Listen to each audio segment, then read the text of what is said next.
Students, welcome back. हम लोगों ने पिछले लेक्चर में देखा था कि कौन से फैक्टर्स अफेक्ट करते हैं डिमांड को। आप लोगों को शॉकिंग लगा होगा कि भाई प्राइस की वजह से किस तरीके से डिमांड चेंज हो जाती है, लोगों की इनकम बढ़ती है तो डिमांड में चेंज आता है। तो यस, इसी तरीके से इकोनॉमी के अंदर जो डिमांड ऊपर नीचे होती है ना, सो ये फैक्टर्स रिस्पॉन्सिबल करते हैं। एक फैक्टर नहीं, बहुत से फैक्टर्स रिस्पॉन्सिबल करते हैं। तो इसी चीज़ को हम लोग आगे कंटिन्यू करते हैं। आज हम लोग पढ़ेंगे हमारा topic that is demand function.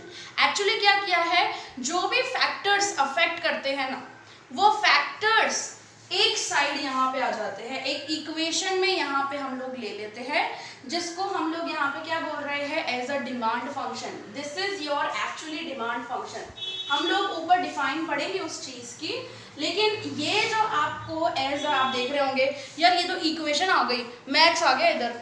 So yes, थोड़ा बहुत मैथमेटिकल इक्वेशन यहाँ पे आ जाती है, क्योंकि यहाँ पर देखिए this is actually demand of x. से फॉर एग्जाम्पल कोई भी कमोडिटी की जो डिमांड है या तो इंक्रीज होती है या तो डिक्रीज होती है। तो कौन से चीज़ों से, या तो ये सारे फैक्टर्स हैं जो अफेक्ट करते हैं एक्चुअली। सो हम लोग अब ऊपर पढ़ते हैं, क्या लिखा है, the cause and effect relationship between variables. देखो ये जितने भी है ना, डिमांड हो, प्राइस हो, इनकम हो, दीज आर वेरिएबल्स। इसको क्या बोला जाता है, वेरिएबल, क्योंकि चेंज हो रहे हैं ना। वेरिएबल का मतलब क्या होना कि ऐसी चीज़ें जो चेंज हो, जैसे इनकम कंज्यूमर की चेंज होती है, प्राइस चेंज होता है कमोडिटी का, उसकी वजह से डिमांड चेंज हो जाती है। सो वेरिएबल का मतलब यहाँ पे क्या आता है, ऐसी कोई भी चीज़ जो चेंज हो, जो वेरी हो, समझे, as per the time and circumstances. तो यहाँ पे अगर कॉज एंड इफेक्ट रिलेशनशिप रहता है बिटवीन द वेरिएबल्स, जैसे आप लोगों को पता है कि प्राइस क्या है, एक कॉज है, एक फैक्टर है, जिसकी वजह से डिमांड क्या हो गई हमारी ऊपर नीचे। अगर प्राइस बढ़ती है तो डिमांड क्या हो जाती है, कम हो जाती है। मतलब एक चीज़ की वजह से इफेक्ट दूसरे चीज़ पे क्या आता है।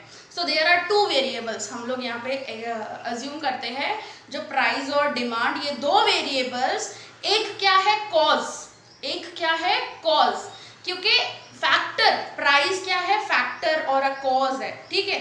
उसकी वजह से डिमांड में क्या चेंजेस आ रहा है, उसका इफेक्ट क्या आ रहा है। सो प्राइस और जो डिमांड है उनके बीच में क्या है, कॉज एंड इफेक्ट रिलेशनशिप है। ऐसे same as it is income और डिमांड, उनके बीच में भी कॉज एंड इफेक्ट रिलेशनशिप है, because one is a factor. Income क्या है, कॉज है, जड़ है, जिसकी वजह से इनकम में चेंज होने की वजह से डिमांड में चेंजेस यहाँ पे आ रहे हैं। तो हम लोग इनकम, प्राइस, ये जितने भी हमारे फैक्टर्स थे उनको हम लोग एज अ क्या बोल सकते हैं, कॉजेस भी बोल सकते हैं, क्योंकि they are determinants, they are the causes, जिसकी वजह से डिमांड पे इफेक्ट आता है। तो यहाँ पे क्या किया गया है आपके डिमांड फंक्शन में कि cause and effect relationship between the variables can be expressed in functional notation. यहाँ पे क्या किया है, फंक्शनल नोटेशन में एक्सप्रेस किया है। देखो आप यहाँ पे आपको dx दिख रहा है, ठीक है। सो यहाँ पे मैं dx को क्या बोल सकती हूँ, as a demand quantity of x commodity. कोई भी x कमोडिटी ले लेती हूँ मैं, दूध हो गया या फिर कोई इलेक्ट्रॉनिक मोबाइल फोन हो गया, तो जिसकी डिमांड, x कमोडिटी हम लोग कोई भी लेते हैं, उसकी डिमांड पे क्या असर आता है। एंड f, यहाँ पे f वर्ड क्यों यूज किया है, because f word derive as a functional notation, functional notation. अभी यहाँ पे ये जितनी भी चीजें हैं, सो एक एक चीज को मैं यहाँ पे बताती जा रही हूँ। px को हम लोग यहाँ पे अज्यूम कर रहे हैं as a price of that x commodity. ये x कमोडिटी की डिमांड, ये क्या है, x कमोडिटी की प्राइस के कितनी है। फिर ये py, सो यहाँ पे आ जाता है प्राइस ऑफ y कमोडिटी। जैसे हम लोगों ने वो एग्जांपल नहीं लिया था कोलगेट एंड पेप्सोडेंट का, तो कोलगेट ऐसा समझो कि x कमोडिटी है, y कमोडिटी पेप्सोडेंट है, कि कोलगेट के प्राइस बढ़ने क्या हो जाती है, किसकी बढ़ जाती है, पेप्सोडेंट की। या तो अगर पेप्सोडेंट की प्राइस अगर बढ़ जाती है तो डिमांड कौन सी बढ़ जाती है, एक्स कमोडिटी की बढ़ जाती है, मतलब कोलगेट की इंक्रीज हो जाती है। तो हम लोग ऐसा मान रहे हैं ना। फिर ये था आपका पीई। पीई का यहाँ पे मतलब है expectations regarding future price. Future prices, जैसे मैंने आपको एग्जांपल दिया था मोबाइल फोन्स का कि वीवो का अगर प्राइस बढ़ जाएगा से फॉर एग्जांपल इन फ्यूचर, तो डिमांड कब बढ़ेगी, अभी बढ़ेगी, तो डिमांड पे इफेक्ट आया। तो यहाँ पे हम लोग क्या ले रहे हैं, इक्वल्स टू ले रहे हैं कि ये क्या है, ये सारे फैक्टर्स है। हमने यहाँ पे क्या लिया है, ये सारे फैक्टर्स है, और जिसकी वजह से हमारी डिमांड क्या हो जाती है, या तो अप या तो डाउन, या तो एक्सपांशन या तो कॉन्ट्रैक्शन, या तो इंक्रीज या तो डिक्रीज। सो टीएक्स यहाँ पे बोला है टेस्ट एंड प्रेफरेंस।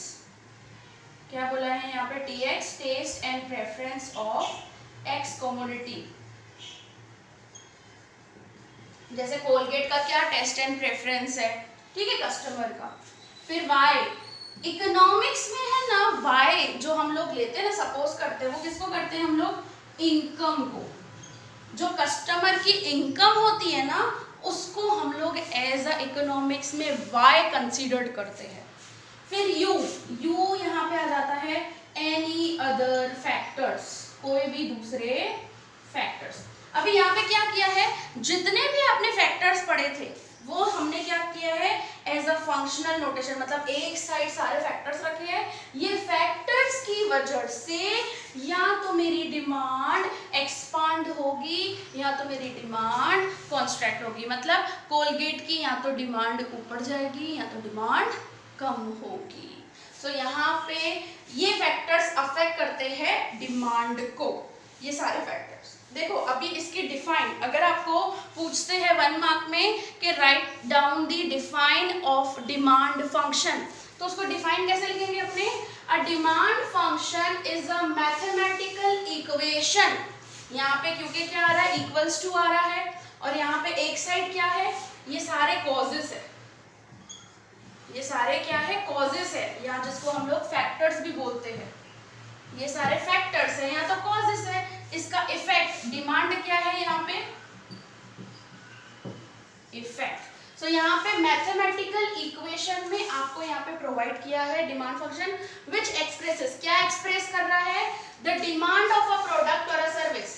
या तो यहाँ पे कोई प्रोडक्ट होगा या कमोडिटी होगी या तो क्या होगा, सर्विस।